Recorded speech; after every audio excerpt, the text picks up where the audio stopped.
Parler de fin des frontières ou de fin des territoires quand on est dans le Donbass, ou sur le 38e parallèle, ou à Taïwan, ou en Afghanistan, eh bien on voit que ça n'a pas vraiment de sens et que même dans un monde globalisé, l'État reste l'acteur le plus important des relations internationales et que les territoires, même dans un monde dématérialisé, même dans un monde où Internet devrait nous libérer de l'espace et du territoire, le territoire reste quand même l'aspect essentiel des rivalités géopolitiques et la guerre entre la Russie et l'Ukraine pourrait le rappeler. Dès qu'il y a une guerre, il y a une première victime. C'est la vérité. Il n'y a pas de vérité dans un pays qui est en guerre, dans un pays qui subit la guerre, parce que chacun fait marcher la propagande. Et on voit également qu'il y a une seconde victime après le début de la guerre, c'est la nuance. Parce qu'on est soit tout à fait pour un camp, soit tout à fait pour l'autre. Et essayer d'apporter un petit peu de contradiction, essayer un peu d'apporter non pas de complexité, mais de dire que les simplifications sont peut-être parfois excessives et qu'il n'y a pas un camp qui incarne totalement le bien et l'autre qui incarne totalement le mal, n'est peut-être pas tout à fait cela. Ce que l'on voit aujourd'hui, c'est qu'il y a un diable absolu qui s'appelle Vladimir Poutine et qui n'est pas rétif à endosser ce rôle, et un ange absolu qui s'appelle Volodymyr Zelensky et qui fait beaucoup pour endosser ce rôle. Du moins, dans le monde occidental. Je ne voudrais pas anticiper sur les propositions de sujets pour les festivals à suivre, mais la question de l'autre se pose réellement, et on voit bien effectivement que nous, occidentaux, on réagit toujours comme si nous étions le monde, alors que nous ne sommes qu'une partie de ce monde. Et qu'en dehors du monde occidental, il n'y a pas les mêmes réflexes, il n'y a pas les mêmes perceptions, il n'y a pas, mais cela nous échappe encore 30 ans après le début de la globalisation. Donc on voit bien que cette guerre réveille des vieux démons, des vieilles histoires, et qu'on est certainement rentré dans une période où, après avoir parlé de la fin de l'histoire, de la fin des territoires, de la fin des frontières, de la fin des conflits, de la fin du nucléaire, toute notion qui était très en vogue dans les années 90, aujourd'hui on parle du retour. Le retour des frontières, le retour des territoires, le retour de la guerre, le retour du nucléaire, avec une menace de guerre nucléaire en Europe, et bien sûr le retour de la guerre. Donc cela doit quand même amener à avoir un peu de perspective et de long terme. Il faut ramener un peu de nuance à cela, et on peut en même temps, même si on est voué aux critiques, on peut en même temps dire que oui, le monde occidental a fait beaucoup d'erreurs avec la Russie. Oui, que les Occidentaux, États-Unis en tête, ont traité la Russie comme un pays vaincu de la guerre froide, comme un pays qui n'était plus une puissance. Barack Obama parlait d'une puissance régionale en parlant de la Russie pendant ses mandats. Oui, on a fait beaucoup d'erreurs avec la Russie, c'est documenté, je pourrais développer cela, mais en même temps, ce qu'ont fait Poutine et la Russie est inacceptable et inexcusable.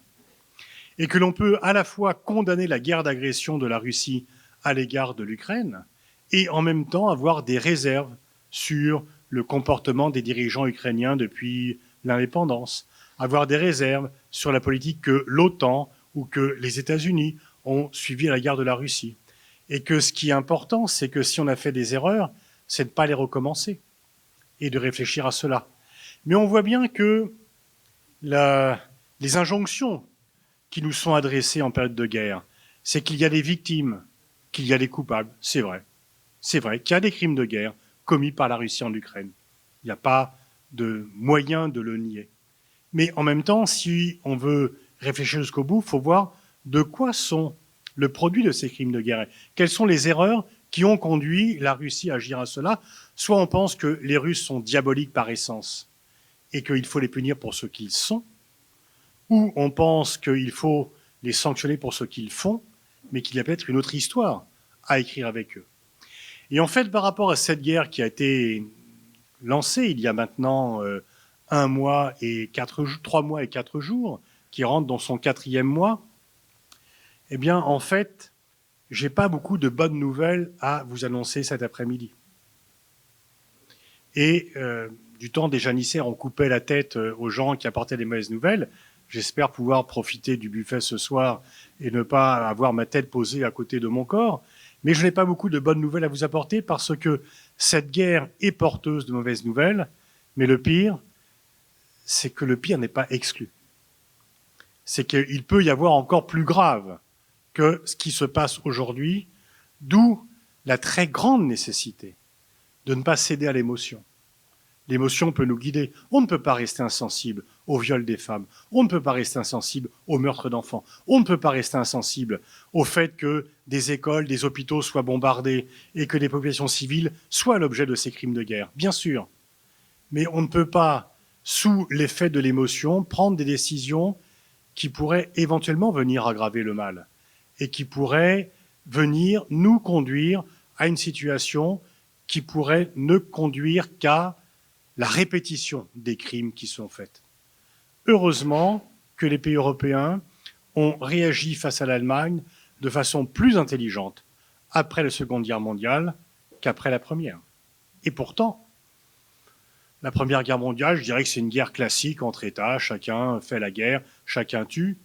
La Seconde Guerre mondiale, c'était quand même Hitler, la Shoah, et la volonté de détruire, la volonté de génocide, d'un réel génocide, pas d'un génocide parce qu'il y a des crimes de guerre. Il ne faut pas sous-évaluer le terme de génocide, comme le fait Zelensky en ce moment.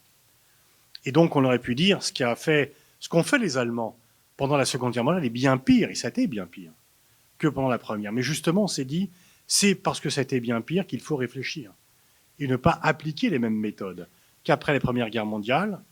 Et honnêtement, entre le désir de revanche des Allemands dans les années 20 et 30 et le couple franco-allemand qui est formé maintenant par nos deux pays, où nos divergences sont bénignes et se règlent par la négociation, ou sont réduites au champ sportif, eh bien, on se dit quand même qu'il faut mieux réfléchir que de céder au désir de vengeance. Par rapport à ce qui se passe en Ukraine aujourd'hui, la guerre peut durer longtemps. Il y a deux dangers, l'enlisement ou l'embrasement. L'enlisement, une guerre qui dure longtemps parce qu'on ne trouve pas de compromis entre Russes et Ukrainiens. Ou l'embrasement, parce que tout d'un coup, eh bien, la fiction selon laquelle nous ne sommes pas co-belligérants s'écroule et qu'on transforme cela en Troisième Guerre mondiale. Ce que l'on refuse pour l'instant, tout en mettant un peu de feu dans la cheminée. Donc nous sommes coincés entre l'enlisement et l'embrasement, deux solutions très dangereuses, parce qu'aucune n'apporte, et que la solution, c'est forcément le compromis, et que la négociation n'est pas un renoncement. À chaque fois que l'on veut négocier, on dit « Ah, le syndrome de Munich ». J'en peux plus de ce pont aux ânes du syndrome de Munich. Dès que l'on veut négocier le syndrome munichois, mais on peut négocier. Avec qui négocie-t-on? Avec nos adversaires. La diplomatie, c'est pas fait pour parler avec les amis, c'est fait pour parler avec les ennemis. Et ceux qui disent il ne faut pas parler avec Poutine parce qu'il a commis des crimes de guerre. Oui, Poutine a commis des crimes de guerre. Mais avec qui va-t-on négocier l'arrêt des combats? Avec le pape François? Avec le Dalai Lama? Avec Mbappé? Ou Karim Benzema, pour revenir à l'actualité immédiate? C'est bien avec Poutine que si l'on veut obtenir un résultat, il faudra négocier. Oui, il a commis des crimes de guerre. Mais si on veut y mettre fin, on négocie avec celui qui est en guerre et pas avec celui qui n'est pas en guerre. Ce simple fait objectif, c'est un constat notarial, un constat chirurgical, vous fait passer pour un monstre par certains moralistes, mais très souvent quand même, la posture, c'est de l'imposture. Ceux qui nous parlent de justice et de morale sont prêts à se battre jusqu'au dernier Ukrainien. Mais il faut peut-être faire attention à cela et voir un peu comment peut-on arriver à une solution acceptable pour tout le monde. Et tant qu'il n'y aura pas un point d'équilibre entre les revendications des uns et des autres, eh bien cela ne sera pas possible. D'où est partie la guerre? D'où est partie la guerre? C'est du non-règlement de la fin de la guerre froide. Là, je prends l'histoire ancienne. D'où est parti Hitler? Du mauvais règlement de la fin de la Première Guerre mondiale. La crise de 29, etc. Bon. Mais au départ, Poutine a des revendications qui sont excessives. Mais quelqu'un comme Gorbatchev, qu'on ne peut pas qualifier d'anti-occidental, Gorbatchev a toujours, et j'ai eu le bonheur de le rencontrer plusieurs fois, Gorbatchev a toujours dit qu'il avait été trahi par les Occidentaux. Parce que les promesses du nouvel ordre mondial célébrées à la fin de la guerre froide n'ont pas été tenues. Parce que les États-Unis et le monde occidental ont préféré être les vainqueurs de la guerre froide que les bâtisseurs d'un nouvel ordre mondial qu'ils célébraient par ailleurs.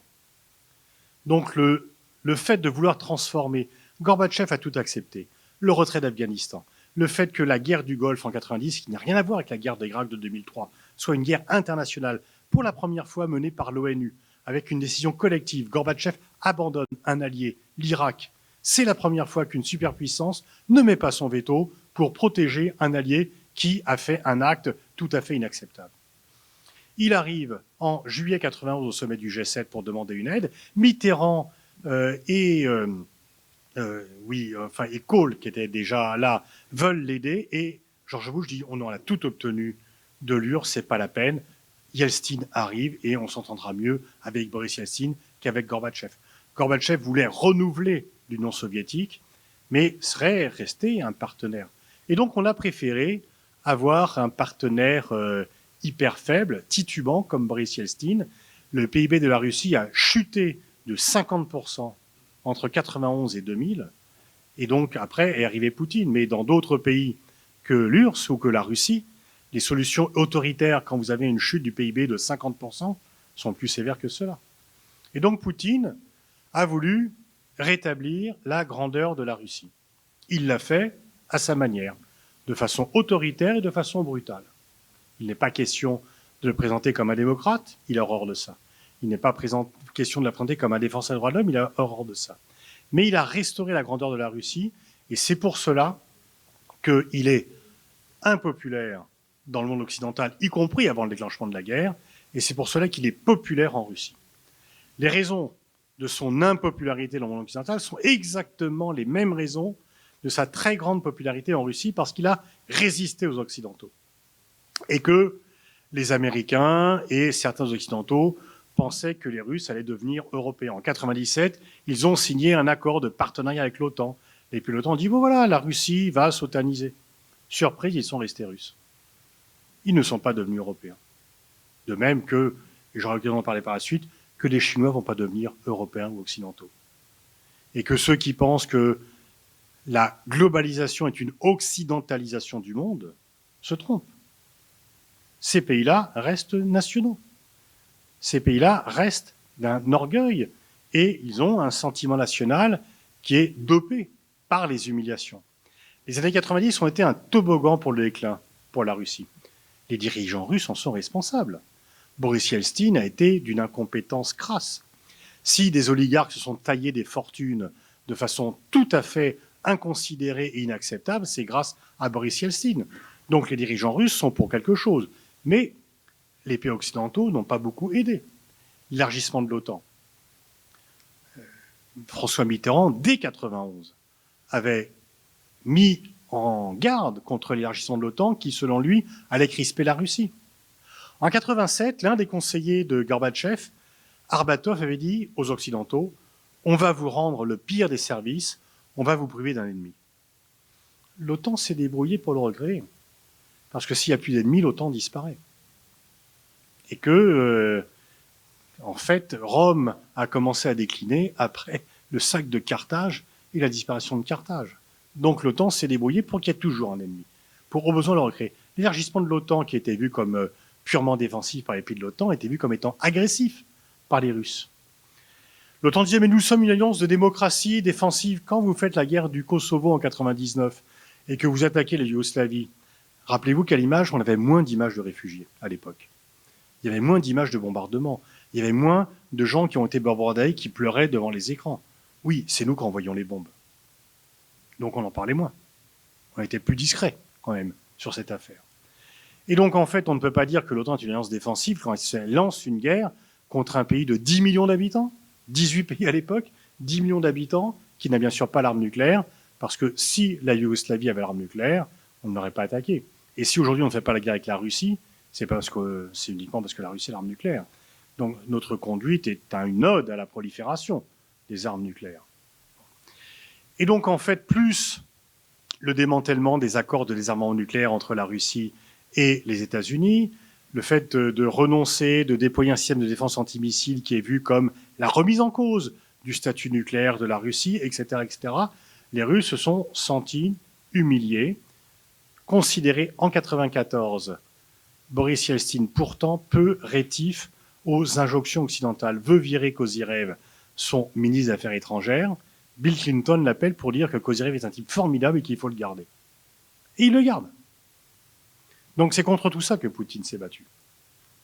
Mais si Poutine, pendant 23 ans de pouvoir, a rétabli le statut de la Russie dans le monde, il vient de le dilapider en 4 mois de guerre. Donc le fait, quand je dis que nous avons fait des erreurs par rapport à la Russie, c'est faut-il réfléchir pour ne pas commettre les mêmes erreurs, notamment, et je viendrai dans ma conclusion, à l'égard de la Chine. Parce que c'est ça l'enjeu majeur. Mais ça ne veut pas dire que j'accepte le fait que Poutine se soit lancé dans la guerre. Poutine a fait une erreur de son point de vue, du point de vue général. Il a commis des crimes de guerre, il a commis une agression. Et donc on peut aussi bien réfléchir à nos erreurs que dénoncer les crimes de guerre et l'agression. Et qu'il faut éviter le manichéisme, l'absence totale de nuances qui est trop souvent le fait des débats que l'on entend dans les médias mainstream où vous faites 100% dans un cas. Et si vous apportez des nuances, vous êtes forcément payé par Poutine. Et si vous êtes contre Poutine, vous êtes forcément payé par l'OTAN. Moi, en ce moment, je subis dès que je fais une vidéo où je critique un peu Poutine, on me dit « Ah oui, d'accord, forcément, tu es obligé de céder parce que faut que tu finances ton centre de recherche, donc tu es obligé de baiser les babouches des Américains, etc. » Et dès que je fais une vidéo qui critique les pays occidentaux, « Ah oui, bah d'accord, en fait, tu es un ami de Poutine et donc tu es payé en roubles et donc tu... » Il faut pas céder à ça. Il ne faut pas céder à ça parce qu'on n'en finit jamais.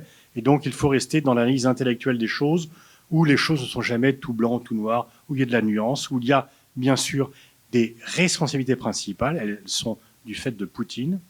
Mais, je veux dire, réfléchissons aux erreurs qu'on a commises pour ne pas les commettre de nouveau. Parce que l'histoire s'écrit. Si on fait un premier bilan de la guerre, la première victime, c'est bien sûr l'Ukraine. 5 millions de personnes qui ont fui le pays. En 3 mois. Aucune guerre, même en Syrie. Il n'y a jamais eu un déplacement aussi massif et aussi rapide de population.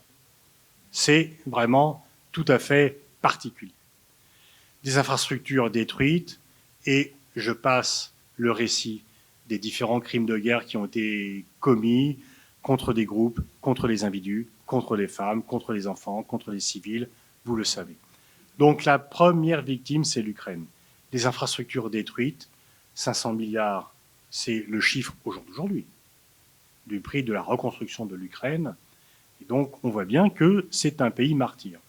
Et que Zelensky, qui était au début un clown, un acteur, élu sur la base un peu d'un rejet global des élites ukrainiennes, élu sur la base d'une dénonciation, certains ont peut-être vu, parce que c'est ressorti la série Serviteur du peuple, et juste au moins, vous voyez le premier épisode qui montre comment il a été élu, ça correspond beaucoup à la réalité en fait.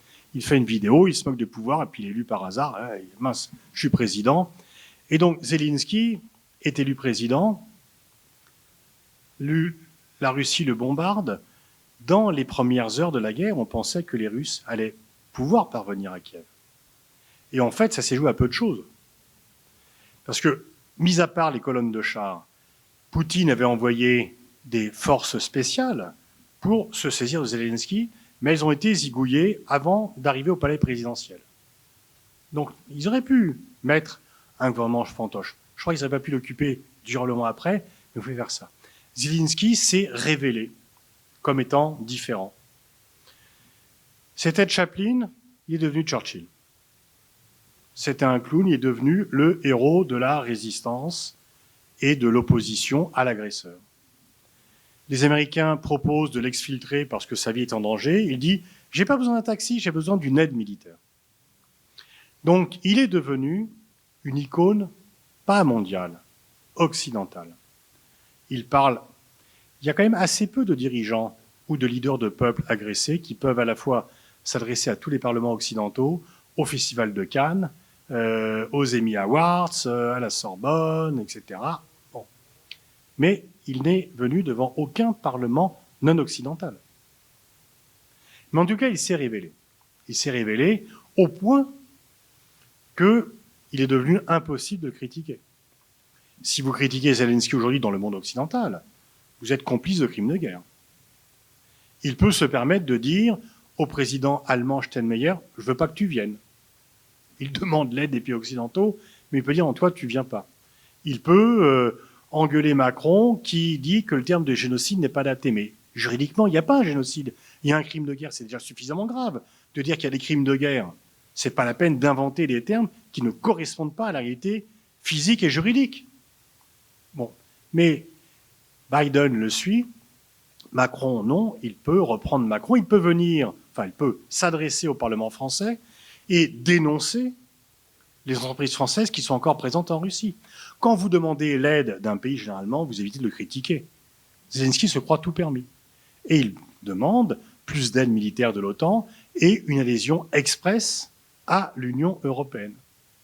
Donc en fait, son statut de martyr le conduit à avoir des exigences par rapport aux pays occidentaux qui sont peut-être à y regarder à deux fois avant de les satisfaire. Parce que, bien sûr, il y a l'agression russe. Mais si l'Ukraine aujourd'hui, je me fais engueuler quand je dis, mais je continuerai à le dire, si l'Ukraine aujourd'hui a un PIB par habitant inférieur à ce qu'il était en 91 à l'indépendance, Poutine n'y est pour rien. Si 7 millions d'Ukrainiens ont fui l'Ukraine depuis 91 parce qu'il n'y avait aucune perspective dans ce pays, les Russes y sont un petit peu pour quelque chose, mais ils ne sont pas majoritairement responsables. Les responsables, c'est qui ? C'est ceux que Zelensky a dénoncés avant de se faire élire. C'est les différents dirigeants ukrainiens que Zelensky dénonçait, qu'ils soient pro-russes comme Yanukovych ou pro-occidentaux comme Poroshenko ou Timoshenko, tous se sont enrichis sur le dos des Ukrainiens. Parce qu'il n'y avait qu'une chose qui les intéressait, c'est s'enrichir aux dépens du peuple. Donc les Ukrainiens ont été d'abord victimes de leurs dirigeants. C'était une kleptocratie. Il n'y a pas de pays plus corrompu que l'Ukraine. Mais l'aide que l'on envoie, soyons clairs, est-ce que toutes les armes restent là-bas ? J'en suis pas certain. Est-ce que l'aide civile reste là-bas ? J'en suis pas certain. Et on va dépenser des fortunes pour reconstruire l'Ukraine. Il faudrait à tout le moins que le mode de gouvernance soit changé avant qu'on accepte d'envoyer des dizaines, voire des centaines de milliards de dollars. Parce que la réalité, c'est que Zelensky a été élu sur l'objectif de lutter contre la corruption, mais qu'en 3 ans, 2 ans et demi, il n'a rien fait. Et que la guerre doit nous faire montrer solidaires par rapport à la population civile ukrainienne, mais pas par rapport à la direction ukrainienne. Et faire rentrer l'Ukraine dans l'Union européenne aujourd'hui, ça serait faire rentrer un pays plus pro-américain que la Pologne et plus corrompu que la Bulgarie, de 40 millions d'habitants. Donc on payerait tout, et on aurait un pays qui... Parce que la vocation européenne de l'Ukraine, elle est pour les fonds structurels, pas pour le projet politique. Zelensky a voulu retarder la date de son investiture comme président pour que Mike Pence, le vice-président de Trump, puisse assister, c'est même pas le président américain, c'est le vice-président, qui est un petit peu appréciable, puisse venir à son investiture. Le premier coup de fil qu'il a avec Donald Trump, quand il est président, il se croit obligé de lui dire « Ah, vous savez, quand je suis venu à New York, j'ai résidé dans un Trump Tower. » C'est quand même un degré de soumission aux États-Unis qui est quand même assez fort, parce que les Ukrainiens pensent que seuls les Américains peuvent les défendre contre la Russie et que les Européens sont là pour payer, mais pas pour influer. Donc, je veux dire, OK pour aider les réfugiés ukrainiens, ce que l'on fait plus facilement que les Yéménites, les Afghans ou les Syriens, ce que l'on fait plus facilement que les Africains qui étaient réfugiés en Ukraine, qui ont été filtrés à la frontière quand même. Mais il ne faut pas que Zelensky se croie autorisé à diriger l'agenda européen et à faire ce qu'il veut. Et je pense que par rapport à cela, il ne faut pas avoir peur de dire que nous avons des intérêts. Parce qu'en fait, si on est solidaire de l'Ukraine, c'est par intérêt. Pourquoi on n'est pas solidaire des Yéménites, des Syriens ou des Sud-Soudanais? C'est parce qu'on n'est pas à la frontière de ces pays. Donc en fait, on n'est pas là pour nos valeurs. Ça, c'est un truc qu'on met en avant pour divertir la population. On a des intérêts de sécurité en Ukraine. OK, mais faisons-les respecter et n'acceptons pas ce pays sans avoir une sorte d'examen critique par rapport à ce qu'il est. L'entrée de l'Ukraine dans l'Union européenne viendrait couler l'Union européenne et viendrait en fait empêcher tout projet européen pour des années. Donc il faut faire un peu attention. C'est le cheval de Troie des États-Unis en Europe. Ça serait un gouffre financier et ça serait faire rentrer la corruption et la mafia en Europe. Non. Minute. L'autre perdant de la guerre, c'est la Russie. Parce que Poutine est venu dilapider son héritage politique. Avant la guerre, il avait restauré le prestige de la Russie. Nous, pas dans le monde occidental, on le détestait. On les détestait parce qu'il nous a tenu tête. Mais dans le reste du monde, Poutine était très bien perçu. Il s'était rétabli au Proche-Orient. Il avait réussi à avoir des relations avec le Hamas, avec Israël, avec les Émirats arabes unis, le Qatar, l'Arabie saoudite, l'Iran. Il a repris pied en Afrique, une alliance avec la Chine, etc. Donc, et il pouvait obtenir une reconnaissance de son pays. Là, en fait, d'ici peu, toute l'Europe va se passer du gaz et du pétrole russe. On ne le fait pas tout de suite parce qu'on va quand même pas non plus, c'est pas seulement le chauffage, c'est l'industrie, etc. On ne va quand même pas se suicider pour l'Ukraine. Mais ce qui est prévu, c'est que les 170 milliards de mètres cubes de gaz que la Russie exportait vers l'Europe, ça sera zéro d'ici 5 ans. La Chine en importe 38 milliards. Elle ne va pas compenser. Et ce n'est pas l'Inde et le Pakistan qui vont compenser. Donc, la Russie va être coupée. Elle est coupée de plein de fournisseurs occidentaux. Alors, Poutine peut plaisanter en disant tant pis si les Mercedes coûtent plus cher, ceux qui peuvent se payer pourront payer plus cher. Mais il y a plein de produits de sous-traitants qui ne seront pas en Russie. Donc la Russie va souffrir économiquement. Les Russes vont se serrer la ceinture. Et le plus grave pour eux, c'est que comme Poutine ne veut pas, vous connaissez, je pense que beaucoup de gens, et peut-être vous qui êtes en période de scolarité, vous avez tous lu le livre de Tolstoï, Opération spéciale militaire et paix, puisqu'on ne peut plus dire guerre en Russie, et que si vous dites guerre, vous risquez 15 ans de prison. Donc beaucoup de gens en Russie, tous les gens qui sont un peu ouverts sur le monde extérieur, fuient la Russie. Il y a entre 200 et 300 000 Russes qui ont fui la Russie depuis le début de la guerre. Et vous savez quoi? Ce n'est pas des paysans de Sibérie. C'est des gens qui bossent dans l'informatique. C'est des gens qui bossent dans les nouvelles technologies de l'information et de la communication. C'est l'avenir de la Russie. Donc Poutine est en train, par sa répression, on en revient à la période stalinienne en termes de répression, de coupure. Poutine en revient à la période stalinienne. Et donc les gens qui ne supportent ça parce qu'ils ont été en contact avec l'étranger, qui passent des vacances à l'étranger, qu'ils ont Internet, qu'ils sont en contact avec l'étranger, ils se disent « je me barre partout, en Arménie, en Turquie, en Europe, mais je me barre ». Et donc ça, c'est une perte de compétitivité pour la Russie. Déjà, Poutine avait dit en 2017 « celui qui maîtrisera l'intelligence artificielle dominera le monde ». Mais où sont les GAFAM russes? Où sont les BATX russes? Ils n'en ont pas, parce qu'ils sont toujours dépendants de la rente pétrolière et gazière.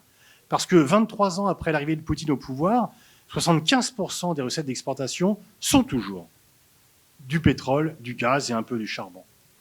Et donc, quand on est dépendant d'une cette rente de situation, la tentation, c'est de ne pas investir dans les technologies. Et donc là, c'est un recul très fort pour la Russie. Mais donc la Russie est la grande perdante parce que l'Ukraine, on va payer, on va reconstruire, on donnera de l'argent. Zelensky, il est intouchable dans le monde occidental, mais c'est là où il y a du pognon. Et donc on va payer, et en fait, on va se faire cocufier par les Américains, mais on va payer la chambre. On va le faire. Ce ne sera pas possible de faire autrement. Parce que le vrai vainqueur de la guerre, ce sont les États-Unis et l'OTAN. C'est eux les vrais vainqueurs. Et les vrais perdants, c'est l'Europe et la France. La France, le projet de De Gaulle, que Mitterrand a poursuivi et enjolivé. C'est de s'appuyer sur l'URSS, la Russie, pour avoir un contrepoids face aux États-Unis. De Gaulle y pensait pendant la Seconde Guerre mondiale. Il a failli s'établir à Moscou quand Churchill lui serrait un peu trop sa marge de manœuvre. Donc c'est un projet assez ancien quand même. Là, il n'est plus possible pour la France d'avoir des relations avec la Russie de façon indépendante.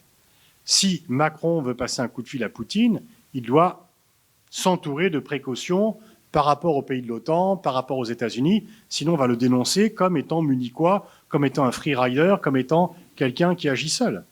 Donc on a perdu ce contrepoids. Et on l'a perdu de façon durable. Parce que Poutine ne va pas perdre le pouvoir, et que même pour ceux qui disent « oui, il est malade, il va bientôt mourir », si Poutine meurt d'une maladie dans les 6 mois, c'est pas un social-démocrate suédois qui va le remplacer. Il faut quand même arrêter avec ce délire. Ça sera un type produit du système. Il n'y a peut-être pas un nouveau Gorbatchev qui va survenir.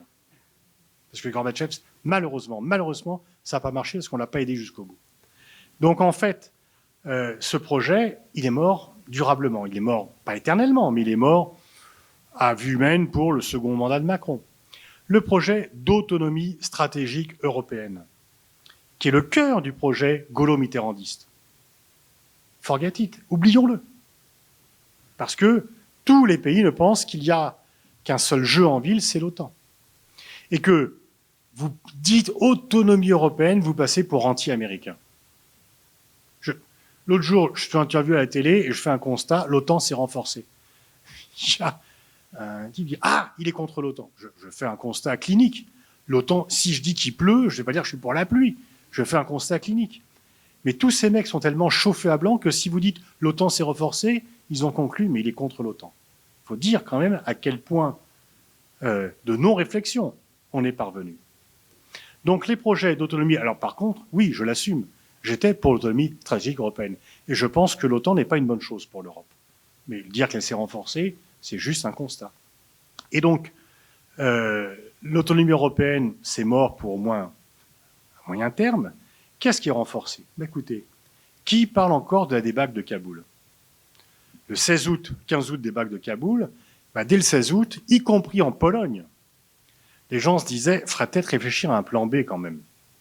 Parce que les Américains, ils sont capables de partir sans prévenir, en laissant sur plan, y compris les pays qui sont présents militairement depuis des années. Et donc, la crédibilité stratégique américaine après le 15 août 2021 et ce qu'on ne peut pas... Biden a eu raison de quitter Kaboul. On serait resté 20 ans de plus, ça aurait été plus de morts et aucun résultat. Les Américains ont dépensé 2000 milliards de dollars en Afghanistan depuis 2001.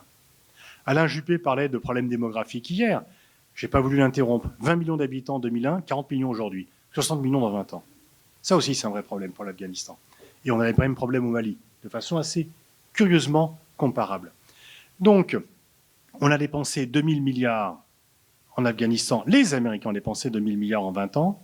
Le PIB annuel de l'Afghanistan, c'est combien? C'est 20 milliards.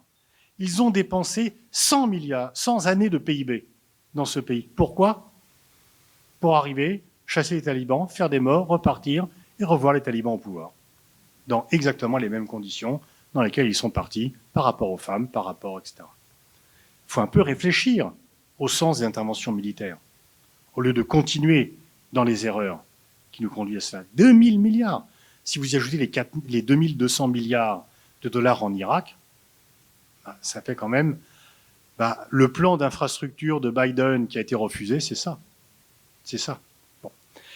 Donc, en fait, le 15 août, débâcle américaine, la garantie américaine est mise en cause. Aujourd'hui, tout le monde dit, non, heureusement que les Américains sont là pour nous protéger de la Russie. Mais très franchement, si les Russes ont prouvé quelque chose, c'est qu'ils étaient incompétents militairement. Ils ne sont pas capables d'attaquer l'Ukraine. Ils vont se réfugier sur un bout du Donbass, Mariupol, et donc ils ne sont pas capables de conquérir un pays dont le PIB par habitant est de 3000 $ par an, et ils viendraient attaquer l'Allemagne et la France? C'est quoi cette plaisanterie? Les dépenses militaires russes, c'est 60 milliards de dollars. Les dépenses militaires des pays européens de l'OTAN, c'est 250 milliards de dollars. Et comme le disait le fameux géopolitologue Michel Audiard, quand les gars de 130 kilos parlent, ceux de 60 kilos écoutent. Donc, normalement, avec 250 milliards de dollars, on pourrait dire on est tranquille par rapport aux Russes. Mais on ne le fait pas. On va tous augmenter nos dépenses militaires pour acheter des armes américaines. L'Allemagne a annoncé 100 milliards, 20 milliards de plus par an pour acheter des F-35. Est-ce que c'est raisonnable? Est-ce qu'on a déjà fait le bilan de cette guerre en disant quelles sont les armes qui marchent ou pas? Peut-être que les systèmes de défense antimissiles sont supérieurs aux avions de combat. Peut-être que les drones sont peut-être plus efficaces que des avions à X milliards, etc. Non, non, non, on achète. On achète les matériels des guerres anciennes, sans réfléchir. Et donc, on se réfugie tous derrière la protection américaine. Oubliez la débâcle de Kaboul, oubliez, et bien sûr, les Américains étaient contre le fait qu'on achète du gaz aux Russes. On coupe Nord Stream 2, on va acheter beaucoup plus cher et dans des conditions beaucoup plus polluantes du gaz aux Américains, qui sont les grands triomphateurs. L'Europe est perdante, les Américains sont triomphateurs. Le temps passe, et comme je veux qu'il y ait du temps pour les questions, tiens, j'ai une bouteille d'eau. Ah non, je l'ai mis là. Je viens, si ce n'est à ma conclusion, mais à la fin de mon discours. Qu'est-ce qui va se passer là? En fait, le choix par rapport à la fin de la guerre, il est entre la paix et la justice. Du point de vue ukrainien, on peut comprendre qu'ils disent tant qu'on n'aura pas récupéré les territoires conquis par Poutine, on ne fait pas la paix. Mais jusqu'à la victoire, c'est quoi? La vice-ministre ukrainienne qui était en France il y a 3 jours disait c'est non seulement les territoires conquis depuis le 24 février, mais aussi la Crimée et aussi le Donbass. Alors, dans le Donbass, les Ukrainiens ont cessé d'envoyer tout argent depuis 8 ans, donc ils ne veulent pas. Et la Crimée, oui, le référendum était illégal. Oui, c'est contraire au droit international, mais oui, les gens de Crimée veulent être russes. On a pris des sanctions contre la Russie après l'annexion de la Crimée, annexion qui est illégale, mais qui s'est faite avec la volonté favorable de la population. On n'a jamais pris de sanctions contre Israël, qui a annexé Jérusalem-Est et une partie de la Palestine et d'autres territoires contre l'avis de la population et contre le droit international. Et donc, est-ce que l'on veut qu'il y ait un retour de la Crimée sous souveraineté ukrainienne? La guerre risque de durer très longtemps. Est-ce que l'on veut qu'il y ait un retour à la situation au 24 février? C'est plus entendable, mais il faut un compromis avec Poutine. Et donc, la justice, le fait que Poutine ne soit pas récompensé pour les crimes de guerre qu'il a commis, elle est effectivement souhaitable, elle va être assez compliquée à obtenir, sauf si on dit on va faire la guerre du côté des Ukrainiens. Mais on ne veut pas, pour des raisons légitimes, parce qu'on veut éviter la Troisième Guerre mondiale. Donc il faut quand même, l'erreur quand on mène une guerre, c'est de ne pas savoir quels sont les buts de guerre. L'erreur de Poutine, c'est d'avoir des buts de guerre très offensifs, Kiev, et puis après il s'est rapatrié sur autre chose, le Donbass. Mais nous, il faudrait savoir quels sont les buts de guerre pour l'Ukraine par rapport à la fin. Ou est-ce que l'on veut la paix, et donc on trouve un compromis avec Poutine, et on accepte effectivement un compromis. Ça, c'est le débat. Mais le résultat, quel que soit le résultat en termes frontaliers, on aura une Ukraine qui aura souffert, qui pourra être reconstruite. On va avoir une Europe durablement divisée, puisqu'il n'y aura pas de relations politiques, scientifiques, culturelles, sportives, technologiques avec la Russie tant que Poutine sera au pouvoir. C'est impossible, vu les crimes de guerre. Et donc, on en revient à la situation en termes d'absence d'échange, à ce qui était la situation sous Staline.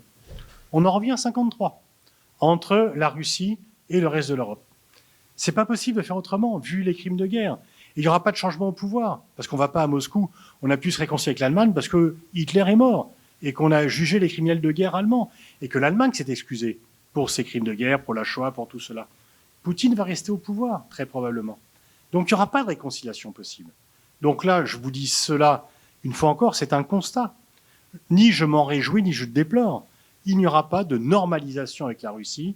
L'Europe est durablement divisée. Pas comme pendant la guerre froide, parce que la coupure ne passe pas au milieu, c'est la Russie et tout le reste. Mais si le monde occidental est uni et fait front commun contre la Russie, On est seul. C'est the West versus the rest.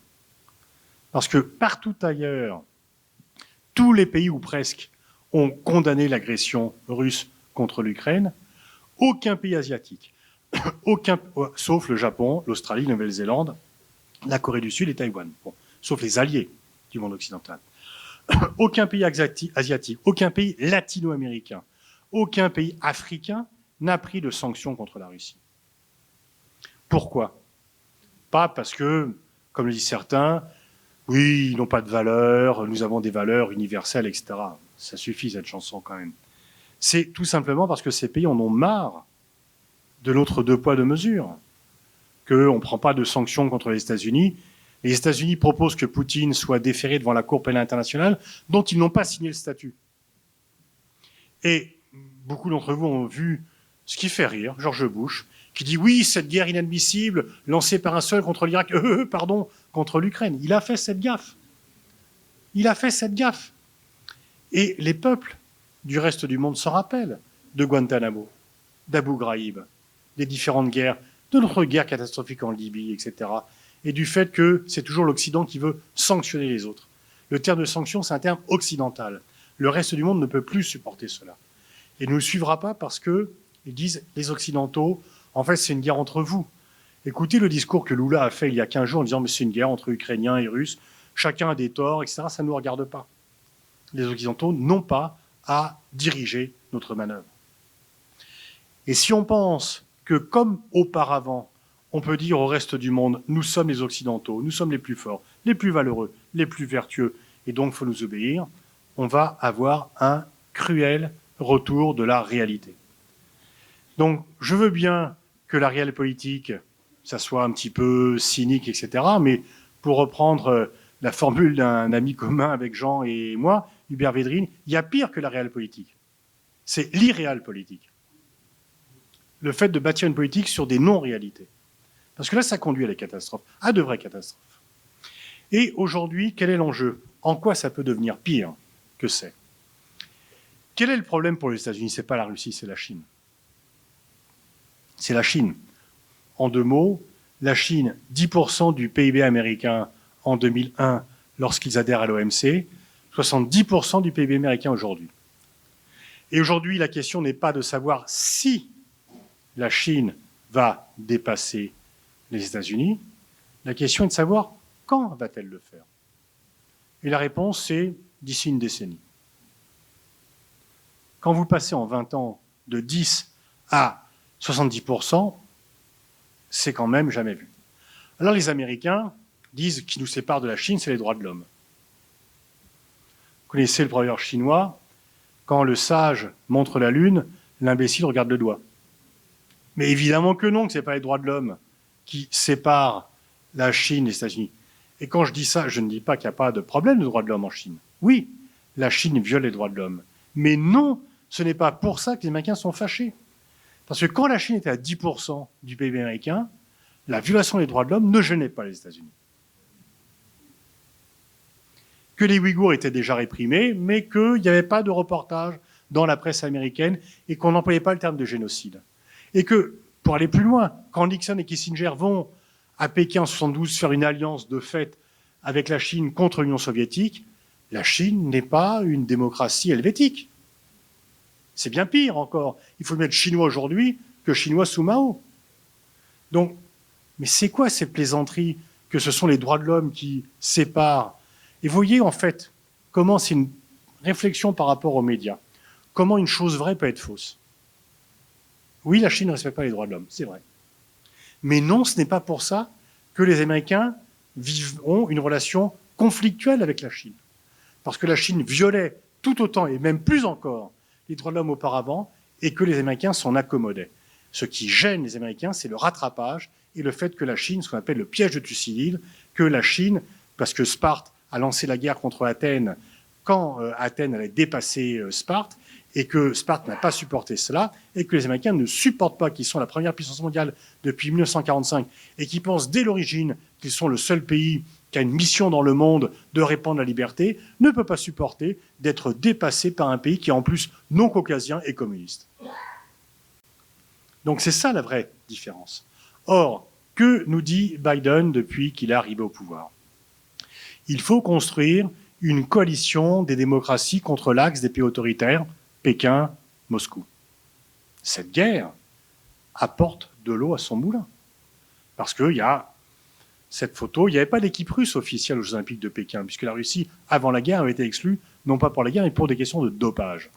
Mais Poutine avait fait le chemin jusqu'à Pékin pour montrer cette amitié solide comme le roc entre la Chine et la Russie. Petite parenthèse, la Chine est très fâchée contre la Russie pour cette guerre. Parce que c'est une perturbation de l'ordre international et que la Chine pense que très naturellement, sans guerre, elle va devenir la puissance numéro 1. Et que là, ce que fait la Russie vient perturber l'ordre international, il vient en plus augmenter les matières premières, les produits alimentaires, les matières premières énergétiques, qui sont les deux principaux postes d'importation de la Chine. La Chine, c'est 8% des surfaces cultivables mondiales, 22% de la population. Donc elle importe des produits alimentaires. Donc elle n'est pas du tout contente contre les Russes. Mais elle ne veut pas que la Russie tombe. Elle ne veut pas que les Occidentaux triomphent. Donc elle ne va pas l'aider jusqu'au bout, mais elle va tout faire pour que la Russie ne tombe pas. Et elle va résister. Bon. Et donc, depuis qu'il est élu président, et c'était le seul point d'accord entre Trump et Biden, c'est la Chine, une fois encore, pas pour les droits de l'homme. Est-ce que Trump s'est un jour préoccupé des droits de l'homme? Jamais. Il dénonçait sans cesse les droits de l'homme en Chine, pour d'autres raisons. Il faut quand même réfléchir un petit peu avant de se lancer dans les postures droits de l'hommisme, etc. Et là, en juin 21, il était venu en Europe, et son discours, c'était « on va créer cet axe des démocraties contre l'axe des pays autoritaires ». Et Merkel et Macron lui ont dit « pas de salisette, en fait, la Chine ne concerne pas l'Atlantique Nord, c'est un autre pays ». Par ailleurs, l'Allemagne a plus d'accords d'échange économique avec la Chine qu'avec les États-Unis. Bon. Et donc, ils ont résisté. Je vous parie, ma collection de disques de Léo Ferré, que lorsqu'il y aura le sommet de l'OTAN en fin juin à Madrid, le sujet, ça sera la Chine, la Chine, la Chine, qui ne concerne pas l'OTAN normalement. Et donc, ne faisons pas les mêmes erreurs à l'égard de la Chine que celles que nous avons fait avec la Russie. Parce qu'il y a ce qu'on appelle les prophéties autoréalisatoires. À désigner un pays comme ennemi, vous allez le rendre ennemi. Oui, on a plein de choses qui nous séparent de la Chine. Les droits de l'homme, entre autres. Nos intérêts commerciaux, nous devons être plus vigilants. Protéger nos pépites technologiques. Mais le fait que le PIB chinois dépasse le PIB américain d'ici 10 ans, en tant qu'Européens, nous n'en avons rien à faire. Ça, c'est leur problème. C'est pas le nôtre. Et il ne faudrait pas que, sous prétexte que les États-Unis nous protègent contre la Russie, qui n'est pas une menace en tant que telle, pour nous, Européens, on se lance, on saute dans ce wagon tiré par une locomotive folle. Et donc, le véritable enjeu, c'est cela.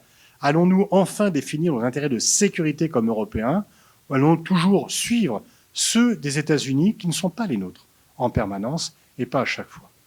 Et donc, c'est pour cela qu'il faut continuer à raisonner. L'émotion, elle est bien sûr utile pour être solidaire. Mais si l'on veut changer l'état du monde, il faut d'abord réfléchir à ce qu'il est réellement. Il faut d'abord le comprendre et comprendre des réalités, parfois désagréables. Si l'on veut changer l'état du monde, les rapports de force, il faut d'abord les intégrer avant de lutter. Et ce n'est pas par des déclarations chevaleresques qu'on va tout changer. Donc voilà, la réelle politique, elle est un peu compliquée, elle ne fait pas rêver.